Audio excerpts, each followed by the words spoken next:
The Boley boys and the Cutter cuties are going to have to find another fan base to attach themselves to.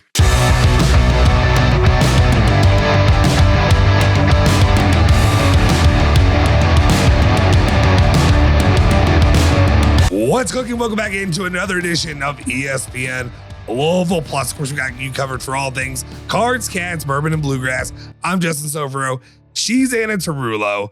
Back on the channel once again to talk about, well, some, depending who you are, maybe positive, maybe negative news, but things are about to be fresh. They're about to be new, and your quarterback situation is going to change for the 2026 season, as Will Stein will have to hit the trail to find out who's going to be replacing. I mean, I guess technically the news that's out there is that Cutter Boley is hitting the transfer portal. He's going to be gone, potentially. I guess there's always the opportunity that he could come back if he gets, that bag dropped on him. But usually when they hit it, it doesn't seem like it's going to happen. Ana, how are you doing today? How you feeling about the departure? I just was using you as a vehicle to talk about IU football because that's all I care about right now. I go online as soon as the Rose Bowl ended and order IU merch? Yes, I did. Did you really? I ordered a shirt and a hat. I'm so embarrassed. Like, I don't even wear hats. Hats. But it was like the cream. It's like the fact that it's not white and crimson. It's like it's cream and crimson and just like it's just this beautiful retro. And I'm like, maybe one day. I've worn a hat like 2 times. It was a Yankees hat when I lived in New York and I was trying to like really be a part of everything. And now it just said Rose Bowl and it's like a flat bill. I don't even rock that way, but I was like, I gotta get it. See, it's funny. So it hasn't happened to me yet. I do know when programs get good again, when that happens, the entire way that you look at them changes, the colors, the logos, the branding. You don't know about IU? Not yet. It still looks musty. It still looks musty. I'm sorry. I watched the game with my mom and dad, how I watch every game. And my dad was like, listen, the only other person who's ever understand me, how I operate in business, is Rick Pitino when he took over the Cats. And I was like, yeah, dog, no excuses. No excuses. Yeah. I don't know. I love him. It's not there yet. It's getting there, but I haven't felt it yet. Like, I understand. It's exciting. No, they're great. They're great. They are tremendous. I would root for IU over Georgia, my alma mater. I would root for IU. I love them. Listen, a lot of this is probably jealousy and just me sitting over here in the corner. I got the Strebel chair in the corner because I'm having to watch literally like Indiana get the woman that I wanted, which is the college freaking football playoffs and potentially winning a national title long before Louisville football ever will even sniff it. So I'm not super happy about that. That being said, we'll see. We'll see. I'll hold off right now on buying any IU merch or Coach Signetti for how he's doing out there. Good for them. Good for them. I love his ass. Yeah, no, he is. He's all business, baby. He's all business. I'll never be upset. It's good to have a Paisan in charge. It's good to have an Italian in charge. They know how to be charismatic. Well, and it's a dying breed in the sports, too. It's something that, like, really does. It is frustrating me to see so many or so few now in the game. Anyway, the real reason we're here, obviously, is wanting to talk about Kentucky football and their situation moving forward. Will Stein in Oregon looking good, obviously, in the playoff as well, beating down Texas Tech. But the big question mark or the problem maybe that he's going to have to come back to is that he's going to have to find a new guy to lead his system. And right now, it's okay, and that's okay. Okay, then go ahead, and I want to hear how you're feeling when it comes to Cutter Boley and him saying, he is the homegrown hometown quarterback. So many people wanted, you talk about the Cutter cuties, the Boley boys, and all that kind of stuff. But how are you feeling about seeing this homegrown guy heading out? I just loved hearing you say Cutter cuties because I think I came up with that and it was just I like to hear it take motion. But especially with my voice right now, it sounds so good. The Cutter cuties. You sounded like Barry. Give me a cigarette. Like, cutie. Okay, I'll take that. Really cut that. You could be like, that was beautiful. Listen, all respect to Cutter Boley. I think my main point of this is not even so much to the people involved, it's more so to the fans. Is that you need to step into the new era. I understand the attachment to Cutter Boley, right? I think he was a bright spot this past season, right? Like after you overpaid for Calzada, Cutter overperformed. So I understand there being that point where you want to see him do well. And he was something to hang on to, right? He was like a little bit of optimism. And it's a switch of regimes, right? So if Soup stayed, it's like, okay, like we could have Cutter next year. He was something to hold on to. But it's like, baby, we in the big leagues now, honey. We got a coach that has coached multiple. Will Stein has coached multiple Heisman candidates. Yep. You want to talk about a QB whisperer in the state of Kentucky? That's Will Stein right now. So, well, hold up. It is. He has to. How many Heisman candidates has Jeff Brom coached? That's fine. That's fine. But as long wait till Big Boy wait till he's the head coach right now. You're getting the coordinator credit, and that's fine. What if Dante Moore comes? Okay. What if Dante Moore? Because you don't know who's on the other side of that. And I think with Kentucky, it's like going back to that old oh dang, Ole Miss just scored a touchdown. I know like we're not doing this live, but I just gotta tell you because I am watching it. And Ole Miss is now up 1 point on Georgia. So I'm just telling you my reactions are live. But she may cry. So here's the deal. On camera. We'll get the video on how this goes. Because Georgia's your team, your backup team. Georgia is my team. I mean, like I use really well, actually, sorry, you're right. UK, IU, Georgia football. Down here. I'm like, okay, sorry. Is it IU UK or people out there on earth? But like, people are like, how do you like Kentucky more than Georgia? I'm like, dog, I was raised with Kentucky. Like, I'm loyal to the soil. Like, you will not meet another loyal person. But I also just like think Ole Miss treated Lane Kiffin really badly, and it was easy to blame him on stuff. So I'm Georgia all the way, and I would be anyway. But anyway, my point is that talking about quarterbacks, I think Kentucky needs to get used to having like a big dog at the helm, right? Yeah. I'm totally fine with Cutter Boley leaving. Like I respect him from what he brought to the program, but we need to recognize Cutter Boley for what he was. He was a glimmer of hope, a way to get through the season, but it's time to let it go. And I think it's just time to understand reality and perspective. Like you can be fatally loyal. I think we saw that with UK fans and Calipari. We saw that with UK fans and Soups a little bit, less so than I had thought. You can appreciate someone for the good that they do, while also understanding like they're not your best fit. But a guy who has coached multiple Heisman candidates, who knows what he's going to bring in? Like that should excite you, and it should also. What has made me so happy with that decision is that Will Stein still in the playoff, right? Yeah. So actively coaching, the fact that you're making these moves and like you obviously have enough on the table to like tell him like maybe this won't be your best fit. That should make you very excited. Like there's some big moves being made. You tell him, hey, we're gonna bring in someone, you have to compete. And if Cutter Boley doesn't want to compete and that's why he leaves, then good, bye. Like if that is what makes Cutter Boley uncomfortable that you can't compete with whoever he brings in, then sure.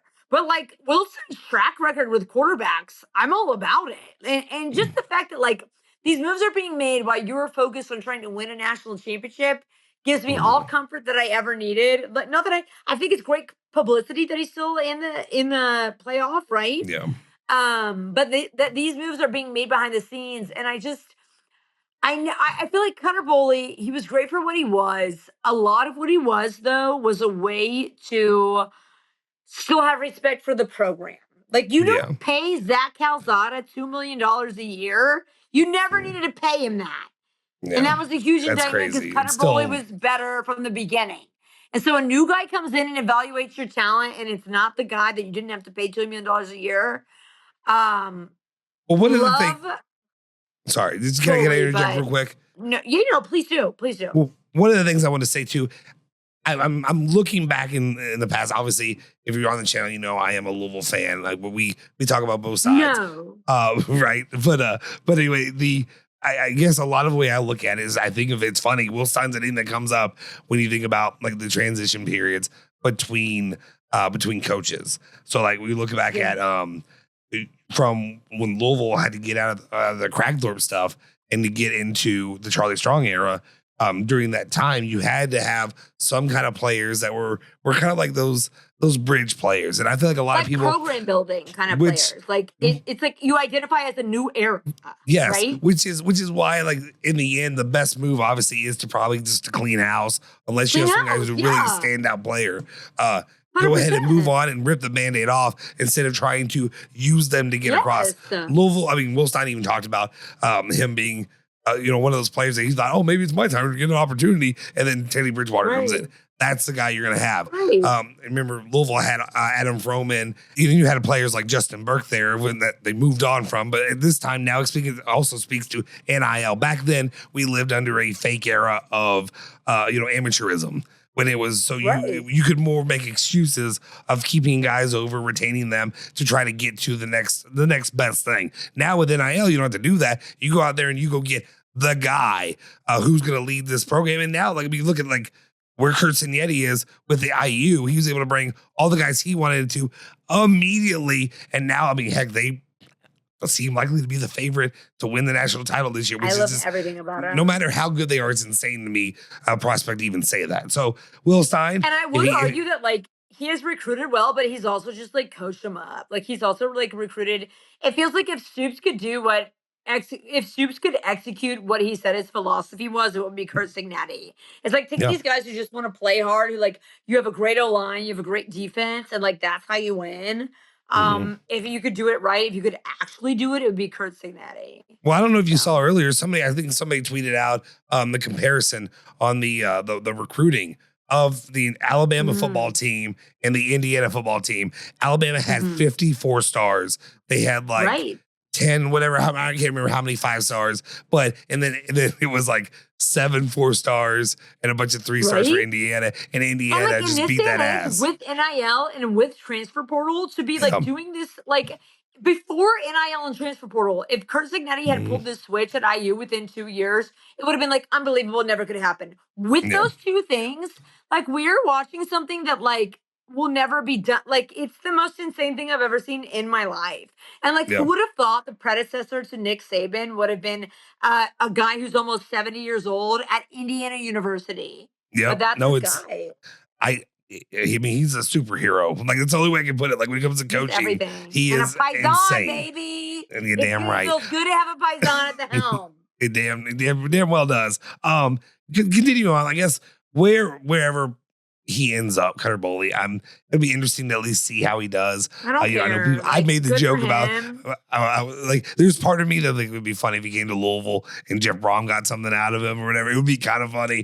You mean Vince Marrow? If Big Dog, Big Dog. Hey, Big Dog better get to work because right now, I mean, those cupboards are bare. They're bare, Big Dog. So like, damn cupboards. We'll see. I mean, maybe like I said, he might just be the cancer at this point. That might be what it is. I'm interested to see. I got Big Dog. I really do. But it's just a different era, right? And I respect Cutter Boley. Like, I thank him. I have so much respect for him for coming in and like being the backup. And like, that was like the other thing that just made me know that Stoops needed to go. The fact that he spent so much money on Zach Calzada and like, you're not even going to play him because you have a great backup, but like you were so dumb. You were so dumb. You were so dumb that you went. You were so stupid that you went and spent millions of dollars on that guy. And you have a better guy on your damn bench. How did you not know that in off season? How in the hell did you not give him at least split first team reps? I want to know malpractice by a head coach, and you were getting paid the same as Dan Lanning, who is now in the college football playoff. Get out of my life. I still get mad. I still get heated about it. I still can't stand it. But I want to know how much Cutter Boley made compared to Calzada. Like, I want to know what those figures were last year. And that makes me like respect that kid even more. Like, I do love Cutter Boley, and I think he was better than people thought. But I think my whole point of emphasis here is like for the fan base more than anything else is like it's time to embrace something new and that it's okay to want better. Like we can I think that's like half the deal with UK fans. And I'm not trying to like be weird and like esoteric about it, but I think it's a thing of like Kentucky and like Appalachia. It's like you respect and you love the people who do good for you and you want to cling on to them. And I respect that completely. Yeah. But also there's a time to be like, what worked good and what would be the best, right?